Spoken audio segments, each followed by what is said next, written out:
Hey guys, hello everyone. शुरू करते हैं हमारा आज का पार्ट 2, जिसमें हम 2019 इकोनॉमिक्स एनटीए नेट का जो पेपर हम सोल्व कर रहे हैं उसका पार्ट 2 हम इसमें कुछ क्वेश्चन सोल्व करेंगे। तो पहला क्वेश्चन है, match of the following, match list A and list B and choose the correct option from the code given below. यानी कि नीचे दो जो भी कोड दिए गए हैं, ए और बी दो हमें लिस्ट दी गई हैं, इनमें से करेक्ट ऑप्शन जो नीचे हमें ऑप्शन दिए गए हैं इनमें से हमें बताना है कि कौन सा ऑप्शन जो है वो सही है। तो सबसे पहले आता है क्यूसी रेंट। जो क्यूसी रेंट है ये किसने दिया था? तो क्यूसी रेंट का जो कॉन्सेप्ट है वो किसने दिया था? मार्शल ने दिया था। ठीक है, तो ये रिलेट हो जाएगा 3 से। ठीक है, मार्शल। एंड अब ए का 3 इन 3 ऑप्शन में है, तो 3 जो है हमारा वो क्या है, एलिमिनेट हो जाएगा। उसके बाद आता है प्लांट सेल्स कर्व, यानी कि जो हमारा नियोजित बिक्री कर्व जो है, विक्री बकर जो है वो किसने दिया था? तो इसका आ जाएगा ये चैम्बरलिन से।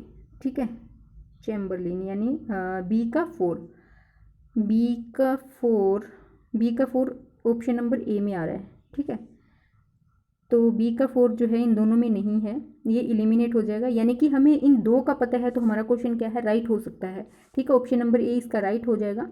फिर भी हम सोल्व कर लेते हैं। मोनोपोली पावर जो है वो किसने दिया है? वो एपी लर्नर का दिया हुआ है। एंड स्ट्रॉन्ग ऑर्डरिंग जो है वो किसका है?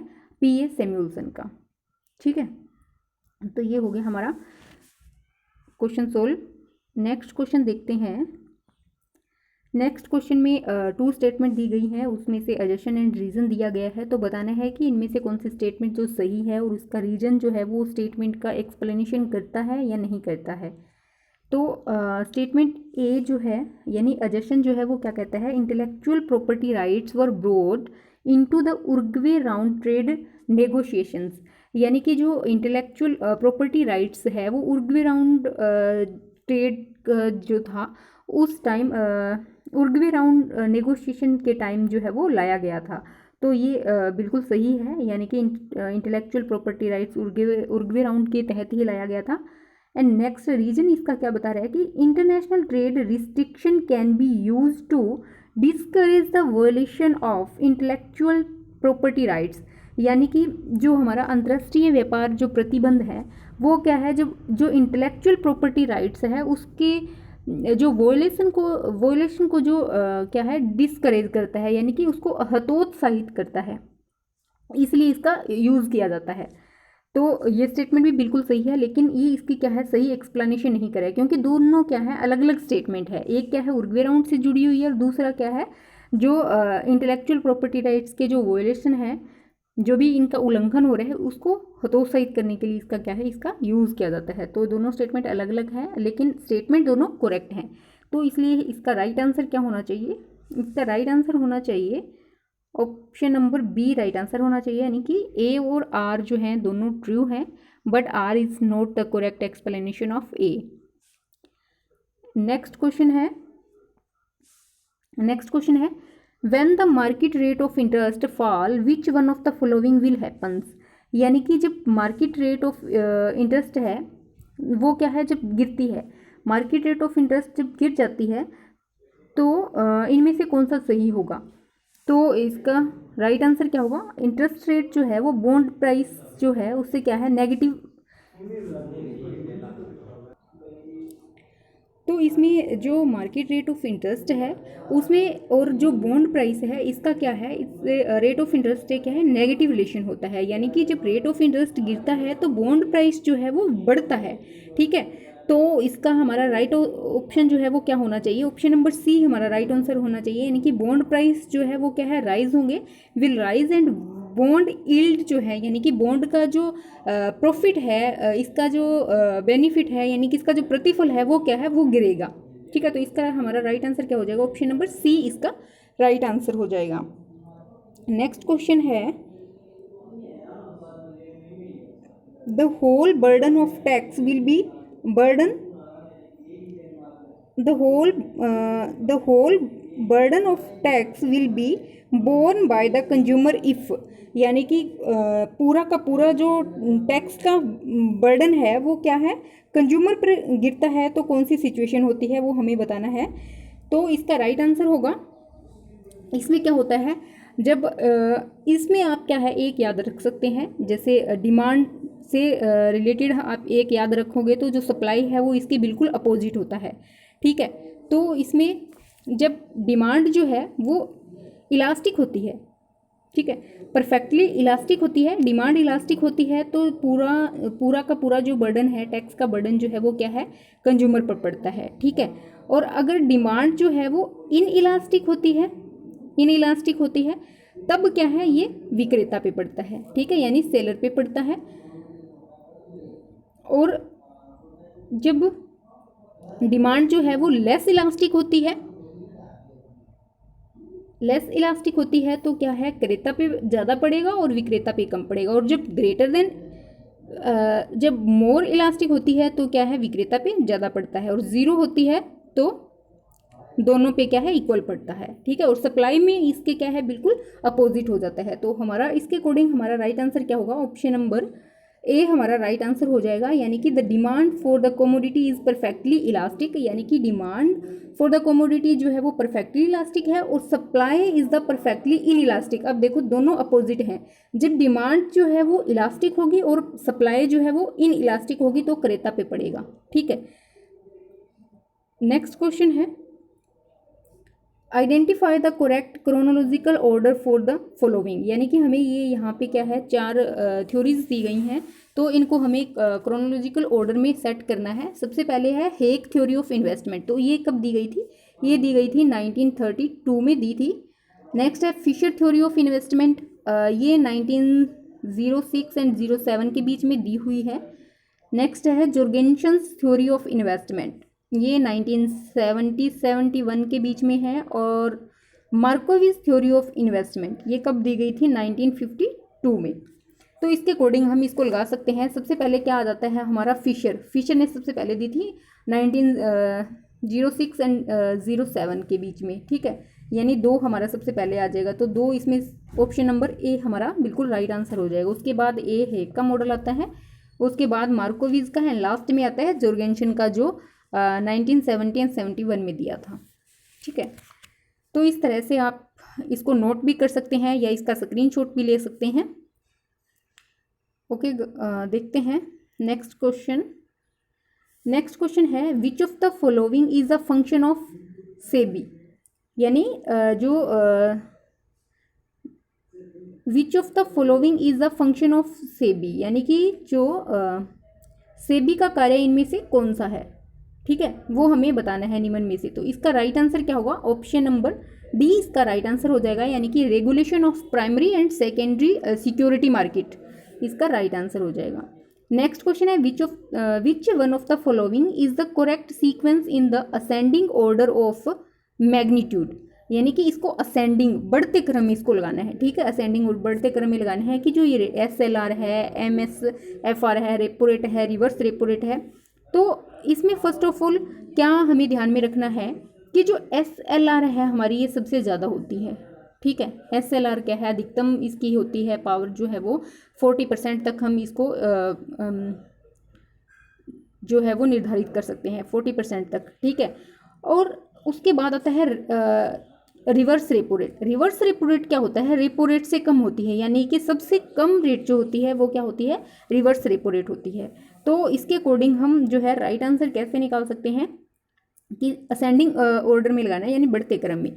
तो सबसे ज़्यादा हमें पता है कि SLR हो सकती है, तो इस व्यू से भी हम क्या है हमारा राइट आंसर इसका कर सकते हैं, क्योंकि इनमें से किसी में भी SLR यहाँ शो नहीं हो रहा है। यहाँ पे क्या है, रिवर्स रेपो रेट है, इन दोनों में रिवर्स रेपो रेट जो है वो क्या है, रेपो रेट से भी कम होता है। तो ये दो ऑप्शन तो बिल्कुल एलिमिनेट हो जाएंगे। ठीक है, उसके बाद फिर भी रेपो रेट के बाद रिवर्स रेपो रेट आता है। हमें ये ध्यान में रखना है कि जो रेपो रेट है उसके बाद में रिवर्स रेपो रेट आता है, यानी कि अगर ये 4.4 है तो जो रिवर्स रेपो रेट है हमारी वो क्या है 4 के इक्वल होगी, यानी कि रिवर्स रेपो रेट जो है वो रेपो रेट से कम होती है। ठीक है, तो ये तीनों हमारे क्या हैं गलत हो जाएंगे। ऑप्शन नंबर डी इसका राइट हो जाएगा, यानी रिवर्स रेपो रेट, फिर आता है रेपो रेट, फिर आता है MSFR एंड फिर आता है SLR। ठीक है, नेक्स्ट क्वेश्चन है अ टैक्स ऑफ Rs 20 पर unit of imported cheese would be an example of an, यानी कि जो मान लो कि पनीर क्या है आयात किया जाता है और टैक्स उस पर क्या है पर यूनिट है, टैक्स 20 रुपीज़ टैक्स है, तो उसको हम कौन से टैरिफ के अंडर इसको हम इंक्लूड करेंगे? तो इसका राइट आंसर होगा option number B, specific tax के अंडर। ठीक है, स्पेसिफिक क्यों है? क्योंकि ये पर्टिकुलर किसी प्रोडक्ट पे लगाया जा रहा है। ठीक है, किसी प्रोडक्ट के पर यूनिट पे लगाया जा रहा है, तो इसको हम क्या बोलते हैं? स्पेसिफिक टैक्स बोलते हैं। और उसके बाद कंपाउंड टैरिफ जो होता है, कंपाउंड टैरिफ भी क्या है, ये भी पर यूनिट पे ही लगता है, लेकिन इसमें क्या है इंक्लूड होते हैं, स्पेसिफिक टैक्स इंक्लूड होता है एंड एड वैलोरम टैरिफ जो है वो दोनों इसमें इंक्लूड किए जाते हैं। ठीक है, और इफेक्टिव टैरिफ है, इफेक्टिव टैरिफ क्या है? फाइनल एंड इंटरमीडिएट्स जो इम्पोर्टेंट गुड्स होती है उन पे लगाया जाता है, या फिर इसमें वैल्यू एडेड पर यूनिट भी इसमें क्या है इंक्लूड होता है। और एड वैलोरम टैरिफ जो है ये क्या है, ये वैल्यू ऑफ ट्रांजैक्शन ऑफ या फिर प्रॉपर्टी के अकॉर्डिंग इसको क्या है लगाया जाता है। ठीक है, नेक्स्ट क्वेश्चन है on which date and year GST became effective in India, यानी कि जो GST है वो इंडिया में कब इफेक्टिव हुआ या कब प्रभावी हुआ था, वो डेट हमें बतानी है कि कब इसको लागू किया गया था। तो इसका राइट आंसर होगा, ये बिल्कुल सिंपल क्वेश्चन है, इसका राइट आंसर होगा थर्ड, इसका राइट आंसर होगा, यानी कि 1 जुलाई 2017 को ये क्या है इफेक्टिव हो गया था। तो जो क्वेश्चन है एग्ज़ाम में कितने सिंपल क्वेश्चन पूछे जा रहे हैं, लेकिन जब हम क्वेश्चन को सोल्व करते हैं तो मतलब कि एग्जामिनर क्या पूछना चाह रहा है वो हम क्या है अंडरस्टैंड नहीं कर पाते हैं, उस वजह से हमारे क्वेश्चन जो है वो गलत हो जाते हैं।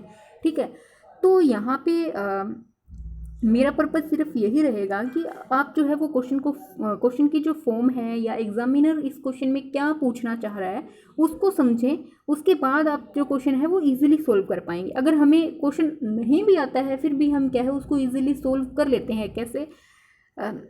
तो नेक्स्ट क्वेश्चन देखते हैं, मैं आगे भी बताऊंगी आपको कि कैसे हम जो इसमें क्या है हम जो एलिमिनेट मेथड होता है हमारा वो हम इसमें यूज़ करके हम क्वेश्चन अगर हमें नहीं भी आता है तो भी हम क्या है उसको सही कर सकते हैं। तो नेक्स्ट क्वेश्चन देखते हैं, who amongst the following is not associated with the optimum theory of population, यानी कि जो इष्टतम जनसंख्या का जो इष्टतम सिद्धांत है वो इनमें से कौन सा ऐसा शास्त्री है जिसने इसमें इन्होंने नहीं दिया है। ठीक है, तो इसका राइट आंसर होगा ऑप्शन नंबर ए, इसका राइट आंसर हो जाएगा, यानी कि जो माल्थस है उन्होंने इसके बारे में कोई भी अपनी थ्योरी नहीं दी है। नेक्स्ट क्वेश्चन आता है, who is the author of book development as freedom. तो डेवलपमेंट एज फ्रीडम जो है ये किसने लिखी थी? इसका राइट आंसर होगा ऑप्शन नंबर सी, यानी कि अमर्त्य सेन ने। तो इसमें समझाने का कुछ है नहीं क्योंकि ये फैक्ट है, ये हमें याद करने होते हैं। करंट में कौन सी बुक आ रही हैं, कौन से अर्थशास्त्री लिख रहे हैं, जैसे नोबेल प्राइज़ किसको मिला हुआ है, ये सब करंट के क्वेश्चन होते हैं जिसको हमें क्या है याद रखने होते हैं। नेक्स्ट क्वेश्चन है मेच ऑफ द फॉलोइंग, हमें मिलाना है। सबसे पहले आता है इसमें ट्रेजरी बिल। जो ट्रेजरी बिल है ये किससे रिलेट होता है? ट्रेजरी बिल होता है गवर्नमेंट से रिलेटेड होता है। कॉमर्शियल पेपर जो है ये प्राइवेट कंपनी से रिलेटेड होते हैं। रेपो रेट फिर RBI से, और SDR हमारा IMF से।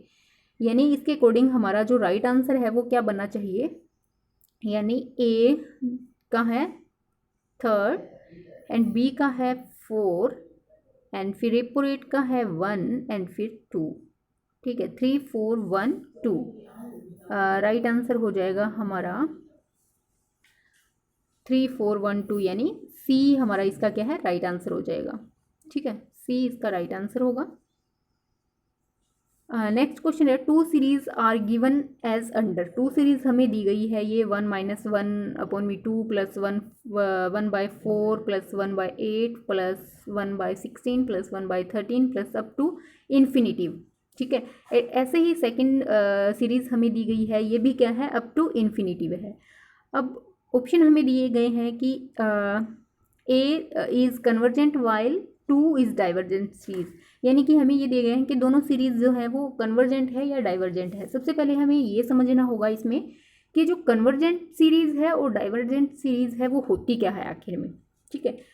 तो इसमें क्या होता है कि जो भी सीरीज़ जो है वो इन्फिनिटिव अप टू इन्फिनिटिव तक जाती है, यानी कि इस यहाँ तक पहुँचती है, वो सीरीज़ कौन सी होती है, वो डाइवर्जेंट होती है, ठीक है। हमेशा याद रखना है वो कौन सी होती है, डाइवर्जेंट होती है। और अगर कोई भी सीरीज़ है वो क्या है, फाइनाइट वैल्यू तक जाती है, ठीक है, तो वो क्या होती है, वो कन्वर्जेंट में आती है, ठीक है। जैसे हम कोई सीरीज़ लिखते हैं, जैसे हम कोई सीरीज़ लिखते हैं 1/2 + 1/3 + 1/4 1/16 1/, यानी कि ये हमें पता नहीं है कहाँ तक जा सकती है, ठीक है। तो यानी कि ये क्या है, n तक जा सकती है। ये सीरीज़ क्या है, ये तो इन्फिनिटी जा रही है। कोई संख्या कोई सीरीज़ जो है वो क्या है, n तक जा रही है, तो वो क्या होती है, वो होती है कन्वर्जेंट होती है, ठीक है। और जो इन्फिनिटी तक जाती है वो क्या है, डाइवर्जेंट होती है। तो इसका राइट आंसर क्या होगा, इसमें दोनों ही सीरीज इन्फिनिटिव हैं, तो जहाँ पे कन्वर्जेंट और डाइवर्जेंट जिस ऑप्शन में आ रहा है वो तो बिल्कुल ही गलत हो जाएगा। तो इसमें देखो फर्स्ट ऑप्शन में कन्वर्जेंट एंड डाइवर्जेंट दोनों आ रहे हैं, ठीक है, तो ये बिल्कुल गलत हो जाएगा क्योंकि हमारे दोनों क्या हैं, डाइवर्जेंट हैं। नेक्स्ट है कन्वर्जेंट कि both 1 and 2 are convergent series, बिल्कुल गलत है। एंड सेकंड फिर है कि 1 divergent while second is convergent, बिल्कुल गलत हो जाएगा। एंड सेकंड है neither 1 nor 2 are convergent, option बिल्कुल सही हो जाएगा कि दोनों स्टेटमेंट जो है वो कन्वर्जेंट नहीं है, बिल्कुल सही है क्योंकि ये कन्वर्जेंट नहीं है बल्कि डाइवर्जेंट है, ठीक है। आई होप कि आपको ये क्वेश्चन अच्छे से समझ आया होगा। हमें सिर्फ देखो इसमें सिर्फ इतना याद रखना था कि जो इन्फिनिटिव तक जाती हैं वो सीरीज जो है वो डाइवर्जेंट होती है, ठीक है, और हम क्वेश्चन जो है वो इजीली सोल्व कर पाते। नेक्स्ट क्वेश्चन है, for a Cobb Douglas production function Q = 100, L की पावर दी हुई है 0.7 and K 0.3, which of the following is not true. अब हमें पता है कि जो कोप डगलस प्रोडक्शन फंक्शन है वो क्या है, एक होमोजीनियस प्रोडक्शन फंक्शन है, ठीक है। और इसमें जो इन लेबर एंड कैपिटल का जो शेयर है, लेबर एंड कैपिटल का जो शेयर होता है वो किसके इक्वल होता है, 1 के इक्वल होता है, ठीक है।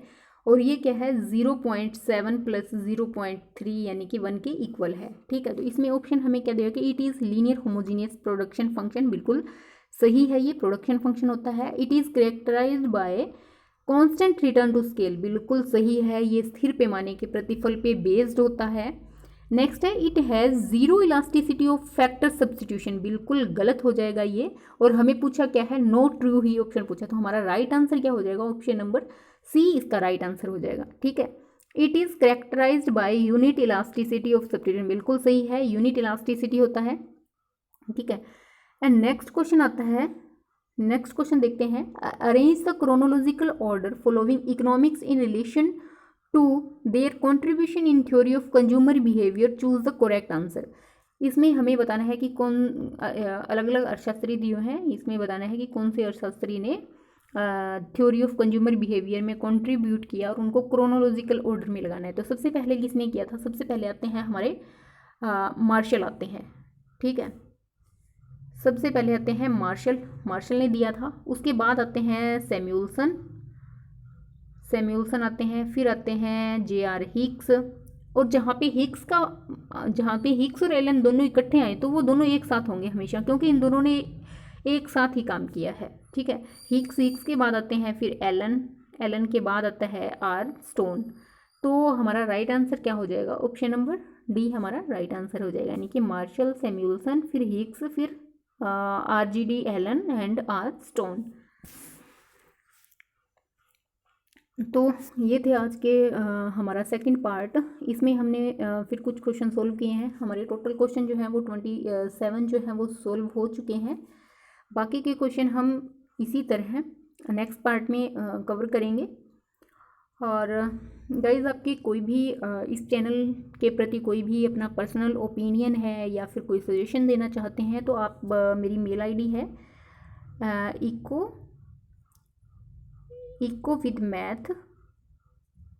With math @gmail.com।